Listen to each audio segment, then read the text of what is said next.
Hi everyone, my name is Rebecca and welcome back to my channel about medicine, med school and being a doctor in Australia.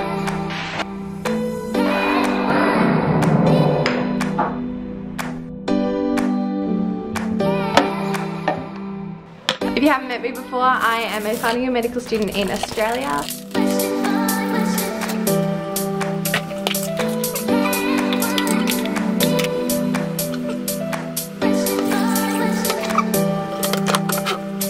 Today I'm making a day in the life of a med student emergency rotation edition. And actually it's probably exam time edition as well because I'm just about 2 weeks out from my final exams of med school altogether. So I'm doing a fair bit of study and exam preparation at the moment too.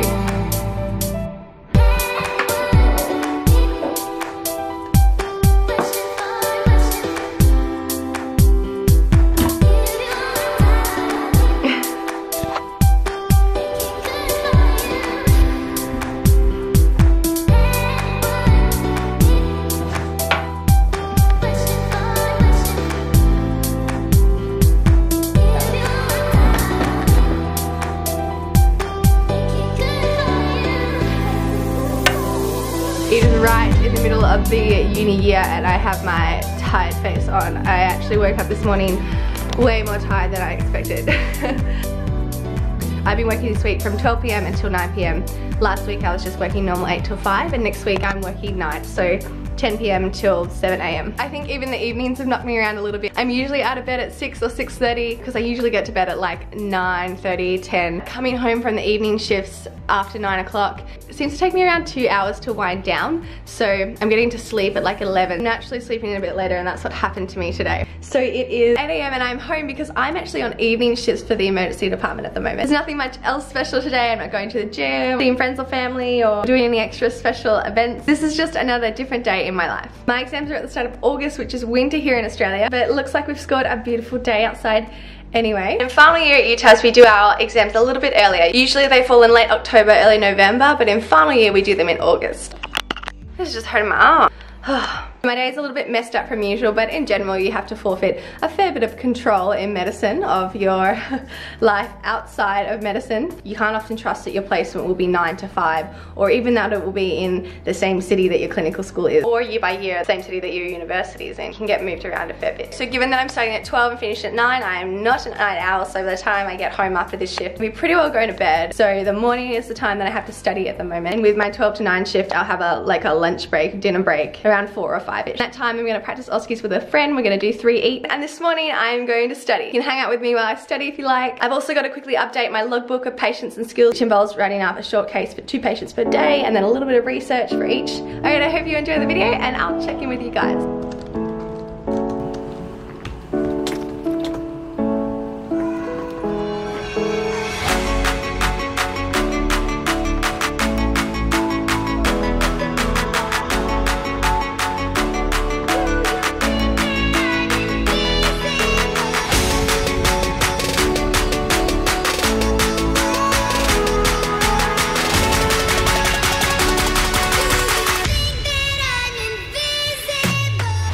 Okay, look, we're done.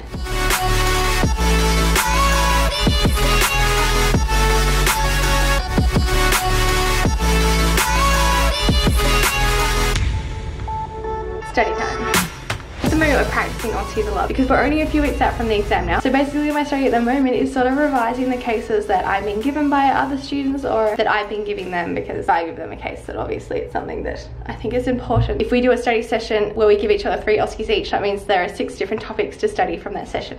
So it's quite a lot and I've got a bit of a pile building up of all of these things that I can and need to study. Today the first thing that I want to revise, because it was on my list anyway but I've just been given an OSCE on it, was transfusion reactions. So OSCE was that the patient had just started their transfusion, they started to experience a reaction. But another common OSCE is to consent a patient for a transfusion. The information is all very similar because in both cases you need to know what reactions are possible, how they manifest, and then how you manage them. So what I'm going to do first up, apart from revising topics for exams in these few hours before I go off to the emergency department, I also need to pick out 3 more OSCEs to give to Duncan today, who I'm studying with in my dinner break. I'll give him 3 and he'll give me 3. Other topics that I plan to do this morning, I tend to put them in my iCal so I can block out time and see how much time I've actually got and therefore what I can realistically get done. Topics that I've got done that I want to revise are multiple sclerosis counselling, but also the assessment and particularly an examination on a patient with suspected multiple sclerosis, concussion and traumatic brain injury, and also hand exam / carpal tunnel syndrome as a diagnosis and the different things that can cause it. That should only take me 15 minutes to do, hopefully. But yeah, that's what I want to get done for my study this morning.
Biggest coffee in the world.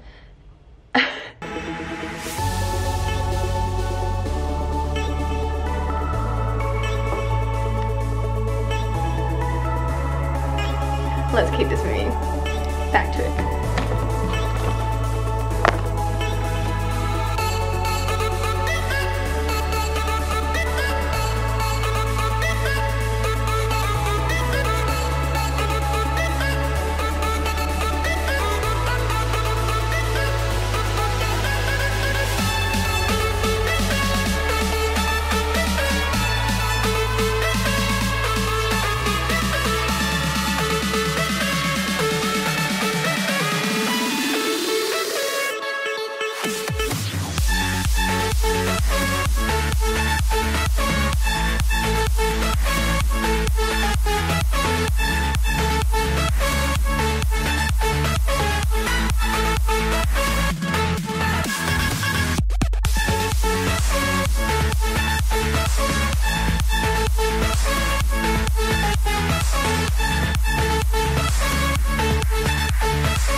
My time is up for study this morning. I need to go and head to the ED now. I did alright. I did go off track a little bit, not that it's meant to be super rigid. I just like to block things out so that I have some kind of direction, and often just so that I can be a bit motivated to get things done in a shorter block of time. I did the blood transfusion reactions fine, and that sort of sidetracked me into death certification just because I have them in the same document. But then when I moved on to MS, I spent well over an hour on that. There was much more to it that I wanted to revise than I'd predicted, so I spent a long time on that, but I think that was worth it. Then I did a little bit of my hand exam stuff. That ended up taking longer than I'd sort of imagined it would too, because I started looking into how to test each nerve's motor function. That means that I had to work out which movements I could use to demonstrate that each nerve was or wasn't functioning, and therefore which muscles are innervated by the nerve. And there's a lot of memorizing that goes into that. So I did spend a bit longer on that than I wanted to as well, but I still need to go back and finish that because I'm not done. But I did make the decision to move on to traumatic brain injury slash concussion, and I needed to stop in the middle of that. I tend to try and leave things out that they're easy to go back to when I get home. And it's kind of not bad, like stopping on in the middle of a topic rather than once you finish one, because then it's very easy to pick it back up when you get home, as opposed to if you have a clean slate and you have to sort of sort yourself out and work out what's going on first. Maybe not tonight. I don't think I'll get back into that tonight. I reckon I'll need a break. I might just have to do that tomorrow. I better get going.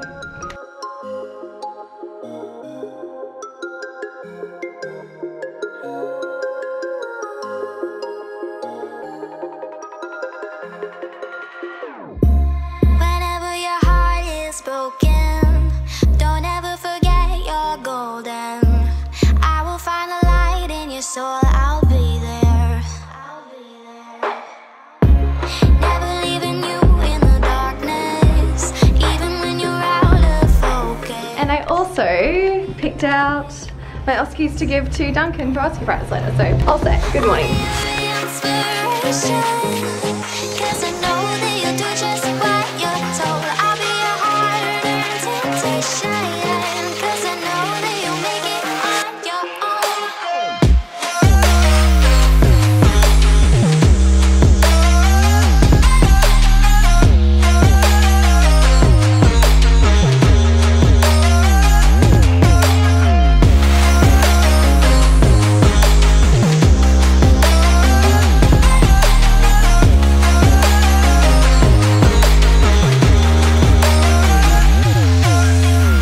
A block and a bit away from the hospital, so it's just a little wander over for me. I like the morning shifts. I like having the time to study in the morning. It's a good time for me. I am finding it a bit difficult to get to sleep at night after these shifts.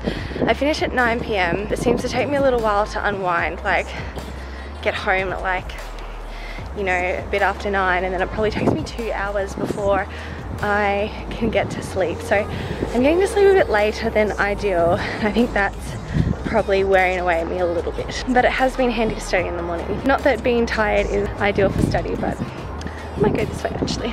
I was just thinking as I was walking over here that I'm feeling a bit stressed. I'm like so grateful to be where I am right now. I wouldn't want to be anywhere else. Everything's gone as perfectly to plan as it could possibly. So although it kind of sucks being 2 weeks out from final exams, it's kind of amazing because it means it's all over soon. I'm feeling good.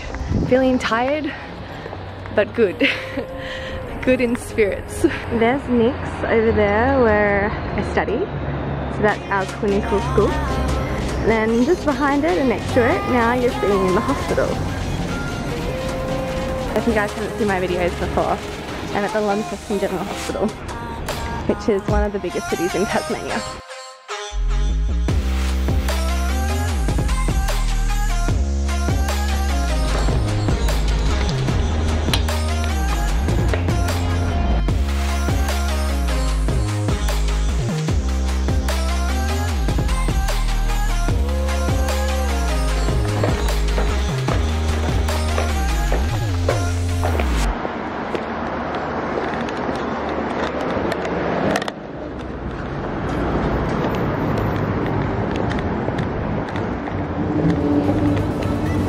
Such a pretty time of day.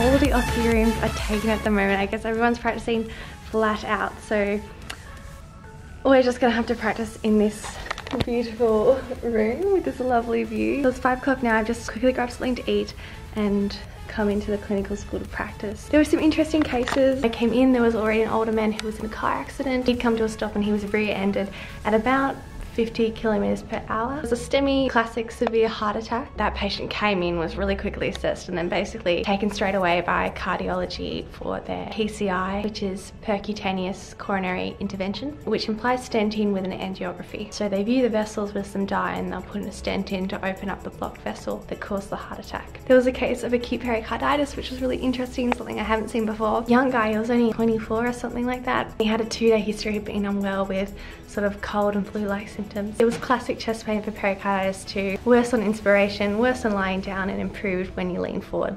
Troponins were up. There was no pericardial effusion on ultrasound. Also a DKA in an older lady, having been unwell for the last few days, and her blood sugar levels had been a bit off, she had noted. She came in via the GP. There was also a query encephalitis. A young man who was acting very strange for 3 days prior. He'd been putting things in odd places and mixing up objects, not recognising people who were usual faces in his life. Very bizarre behaviour. They ordered a lumbar puncture, first checking that his coags were all normal, because you don't want to get a hematoma when you're taking a lumbar puncture, so you need to make sure they're not excessively bleeding or unable to clot. Then they've ordered the lumbar puncture. Encephalitis, query viral meningitis. So interesting afternoon. To be honest, my lunch dinner break is going to end up being like an hour and a half, so definitely stretching the bounds of a lunch break, but people are pretty understanding when it's around exam time, so it's all good.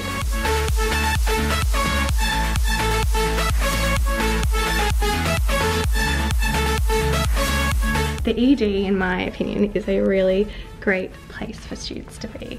You get to see so many interesting cases, and you get to see them from the start with the presentation, where first you don't know what's going on. You have to do the full assessment, the history and exam, and then formulate your differential diagnosis, and therefore what investigations you're going to order and how you're going to manage the patient. You also get to do lots of presentations to your seniors, so you actually have to synthesize the case as well. I think it's really great for students. You also get to do heaps of procedures, like all the cannulas and venipuncture and plastering and suturing that you could want, etc, etc. So I really thumbs up for ED as a student experience. This is just so pretty, guys. I'm going to show you some more of the view while I wait.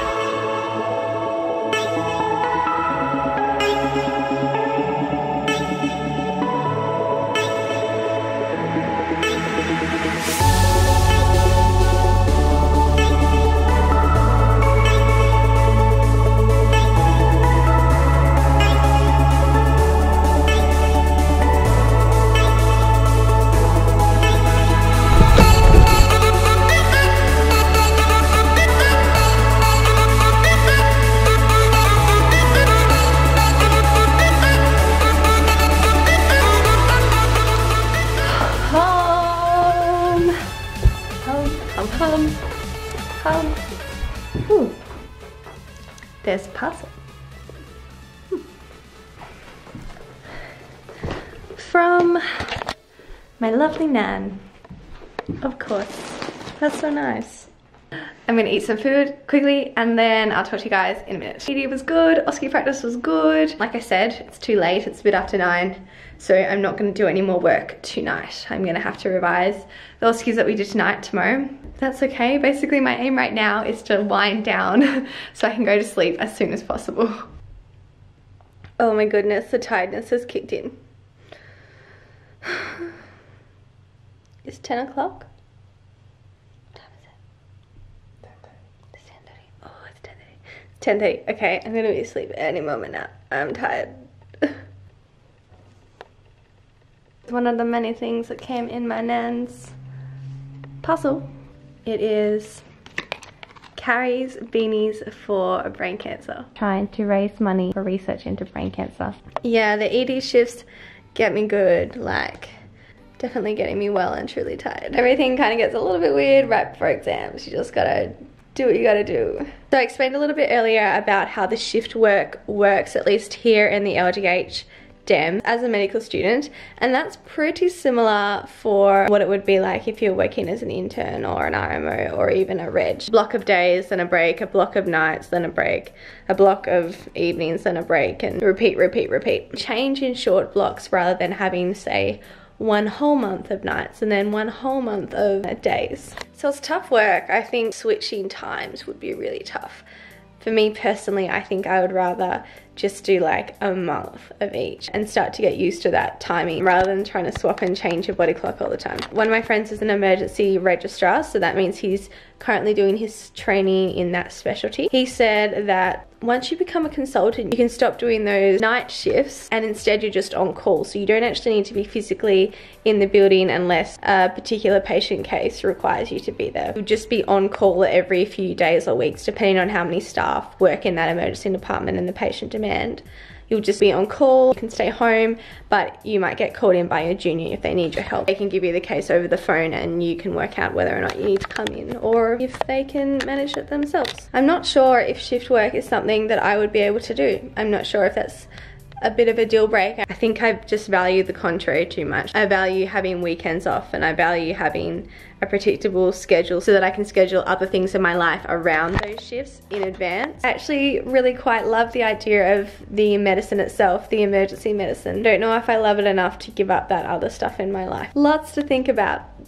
So in my position, I'm going to be an intern next year. In your first year out, you're an intern. Then you can graduate in your next year to be a resident medical officer. During that year, you can pick which specialty you'd like to train in. Because then for year 3 out of med school, you can start to go into a specialty program. You could pick ED or surgery or medicine or GP. You can actually sneaky go into GP a little bit earlier, which is what I'm thinking about. Because lunch was a bit late in my shift and then we took a little bit longer to get through the actual OSCEs because there was more than an hour's worth and I grabbed some food. When I got back, there was only 2.5 hours left. I'm ready for bed. If you guys enjoyed watching this video and got a bit of an insight into my emergency department rotation med student life, and